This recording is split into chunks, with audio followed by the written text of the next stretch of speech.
జూబ్లీహిల్స్ ప్రాంత ప్రజలకు ధైర్యం కల్పించడానికి వచ్చినటువంటి మనందరి ప్రియతమ నేత మన ముఖ్యమంత్రి రేవంత్ అన్న గారికి స్వాగతం పలుకుతూ ఈ పేద ప్రజలకు అండగా ఉంటానని, మీ కష్టాల్లో మీకు అండగా ఉంటానని, మీ సమస్యలు పరిష్కరిస్తానని ఒక పెద్ద నమ్మకంతో నాకు ఈ అవకాశం ఇచ్చినటువంటి కాంగ్రెస్ అధిష్టానానికి, పిసిసి అధ్యక్షుడు మహేష్ అన్న గారికి, ముఖ్యమంత్రి రేవంత్ అన్న గారికి, ఎంటైర్ క్యాబినెట్ అందరికీ కూడా పాదాభి నమస్కారాలు, ధన్యవాదాలు తెలియజేస్తూ, మరి మీ నమ్మకాన్ని నిలబెట్టి ఈ ప్రాంత ప్రజలను కాపాడుతూ వాళ్ళ అన్ని పనులు కూడా పరిష్కరిస్తూ ఒక మంచి పేరు సంపాదించుకుంటారని పెద్దలకు తెలియజేస్తూ, మరి గతంలో 3 సార్లు మీరందరూ కూడా బీఆర్ఎస్ పార్టీకి అవకాశం ఇచ్చారు.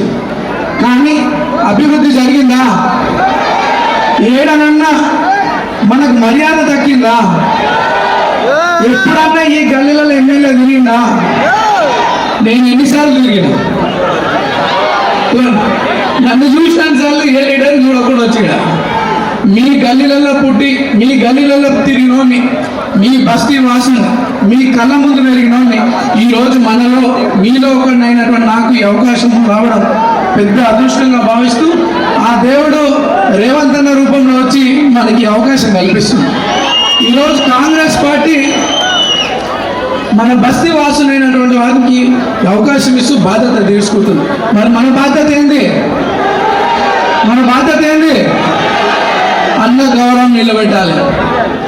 అత్యధిక మెజారిటీతో కాంగ్రెస్ పార్టీకి ఇక్కడ ఓట్లేసి గెలిపిస్తే మన అందరి గౌరవం నిలబెట్టిన వాళ్ళు అవుతాం. కాంగ్రెస్ పార్టీ గౌరవం నిలబెట్టిన వాళ్ళు అవుతాం. కాంగ్రెస్ పెద్దల గౌరవం నిలబెట్టిన వాళ్ళు అవుతాం అని చెప్పి సందర్భం తెలియజేస్తూ, సెంటిమెంట్లకి సింపతిలకి ఆలోచన చేయకండి.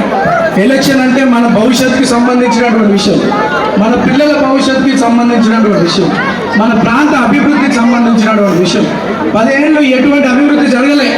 మరి 3 నెలలుగా ఇక్కడ మంత్రులు పొన్నమన్న, తుమ్మల నాగేశ్వరరావు గారు, వివేక్ అన్న, పెద్దలు ముఖ్యమంత్రి గారి ఆదేశాలతో మన గల్లీకి తిరిగి ఈ ప్రాంత సమస్యలు తెలుసుకొని కోట్లాది రూపాయలతో డెవలప్మెంట్ కార్యక్రమాలు చేస్తారు.